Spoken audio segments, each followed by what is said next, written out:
Hyperventilation, pourquoi respirer dans un sac? En cas de crise d'hyperventilation, la technique du sac est une des plus connues pour retrouver son calme, mais elle n'est pas sans danger. Dans cette vidéo, nous allons voir comment la méthode du sac fonctionne, dans quel cas il faut l'éviter et quelles sont les méthodes alternatives.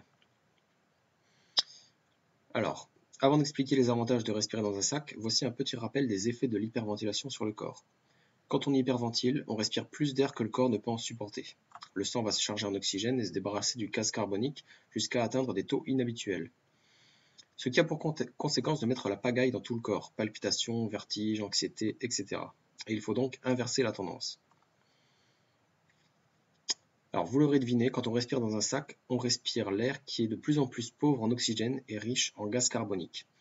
En poursuivant cette opération quelques instants, les taux d'oxygène et de CO2 dans le sang vont retrouver des taux plus habituels, ce qui diminuera les symptômes et apaisera la crise. Cela dit, il existe un cas où il faut éviter cette technique à tout prix. Les dangers de respirer dans un sac. La crise d'asthme. Si vous êtes asthmatique, évitez cette technique. Et sachez faire la différence entre une crise d'hyperventilation et une crise d'asthme. La gorge siffle en cas de crise d'asthme.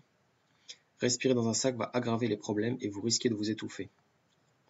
La crise d'angoisse. L'hyperventilation est toujours accompagnée d'anxiété. Si ce stress est trop fort, il peut se transformer en crise d'angoisse. Et dans ce cas, la technique du sac est complètement inutile. Apprenez aussi à faire la différence. Et enfin, respirer dans un sac pourra apaiser une crise d'hyperventilation, mais ne faites pas l'erreur de penser que cela vous guérira. Pour cela, il faut envisager d'autres méthodes.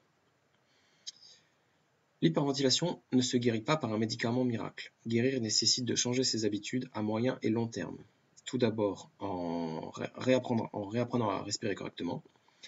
Ensuite, à se relaxer par la respiration plutôt que de stresser par la respiration. Et enfin, retrouver sa confiance en soi et en ses capacités. Ce n'est pas un travail d'un jour, aussi je vous encourage vivement à commencer dès aujourd'hui. Si vous souhaitez aller plus loin, je vous ai mis dans la description une formation offerte pour apprendre à vous débarrasser de l'hyperventilation étape par étape. Et sinon, c'est la fin de cette vidéo.